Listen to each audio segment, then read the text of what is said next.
श्री श्री ठाकुर श्रीचरण मोर कोटि कोटि प्रणाम। परमाराध्या जगत जननी श्री श्री बड़मा श्रीचरण मोर कोटि कोटि प्रणाम। परम पूज्यपाद श्री श्री बड़दा श्रीचरण मोर कोटि कोटि प्रणाम। परम पूज्यपाद श्री श्री आचार्य देव श्रीचरण मोर कोटि कोटि प्रणाम। परम पूज्यपाद श्री श्री अविंदा श्रीचरण मोर कोटि कोटि प्रणाम। उपस्थित परम प्रेम श्री श्री ठाकुर भूत पवित्र पांजाधारी ऋतिक देवता मंडली कर्मीदादा मंडली समस्त गुरु भाई माने माँ माने पिला माने ये ग्रामर ग्रामवासी माने समस्त को मोर प्रीतिपूर्ण जय गुरु जनाए। श्री श्री ठाकुर अशेष दया अशेष करुणा अशेष आशीर्वाद रे आज आम मैंने समस्ते यही पवित्र नाम संकीर्तन सत्संग बसबार परम सौभाग्य प्राप्त होइचे। आउ आम मैंने समस्ते जानिचे आज आमर ये जो उपयोजना केन्द्र ठणसणा उपयोजना केन्द्र तार सप्तम वार्षिक नाम संकीर्तन सत्संग ये उद्देश्य रे जितेबाला आम मैंने सत्संग कथा चिंता करूँ जहाँ भी करूँ अनेक बाधा आसे अनेक विघ्न आसे किसी भी आसे किंतु आज एठी ठिया होगी कहवा बेले कौन कहबी को भली भाव आसूची परमपिता एते दया करती एते आशीर्वाद करती ठाकुर तांको सत्संग से निजे ही करे दियंती। आज आज ये सत्संग रे केवल आम परिवार नुहे ए ग्रामर अनेक गुरु भाई माने माँ माने अनेक ऋतिक देवता माने अनेक कर्मी भाई माने समस्त आमको खूब भाव में सहयोग कर कहा कथा कहबी ये जो टेंट आप देखुं ये टेंट आमरी गाँव जड़े गुरु भाई कहते प्रथम थर से टेंट कले कहले ठाकुर सबू जहाँ देखुं सब नुआ जिनस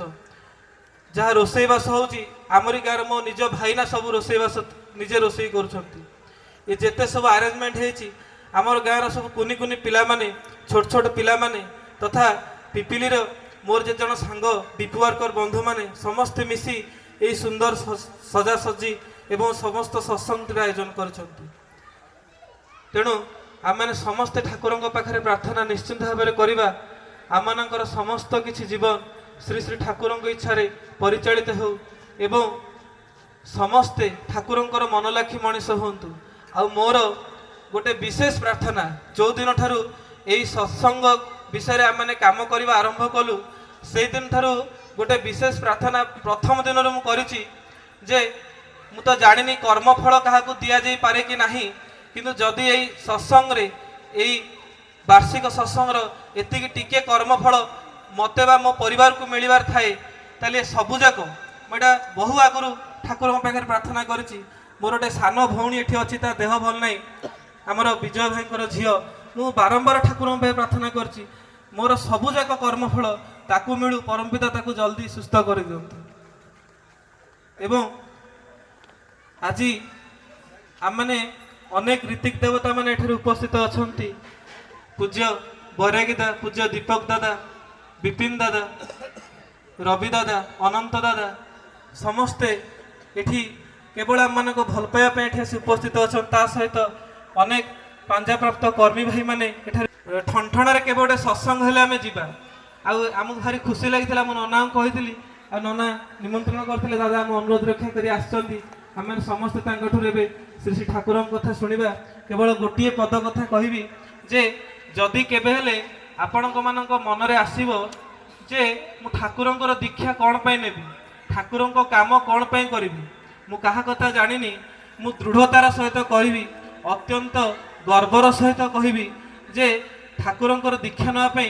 मु मो परिवार को देखईदेवी जे आपण मैंने मो परिवार को देखंतु मोर केवल मो नना बो मो भौणी भिणई मो भणजा भाणेजी और तांको परिवार माने यही मानू देखिले गोटे लोक जापर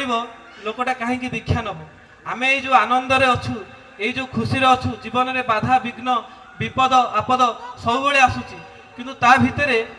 ठाकुर दयारू एते सुंदर भाव आम जीवन परिचालित होती दिने हेले झगड़ा झांटी किसी आम घरे आपड़ देखा पाइबे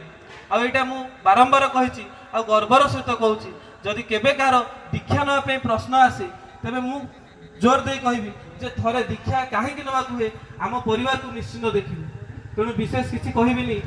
ଦାଦା ଅଛନ୍ତି ଆଲୋଚନା କରିବେ, ଆମମାନେ ସମସ୍ତଙ୍କ ଠାରୁ ଶୁଣିବା। ପରମ ପିତାଙ୍କ ଦୟାରୁ ଆମମାନେ ସମସ୍ତେ ତାଙ୍କର ମନ ଲାଖି ମଣିଷ ହୋଇ ଉଠେ ଏବଂ ତାଙ୍କୁ ଅତ୍ୟନ୍ତ ନିଜର କରି ଶ୍ରୀ ଶ୍ରୀ ଠାକୁରଙ୍କର ସମସ୍ତ ଇଚ୍ଛା ପାଳନ କରିବା ପାଇଁ ବ୍ରତୀ ହୁଏ। ଜୟ ଗୁରୁ।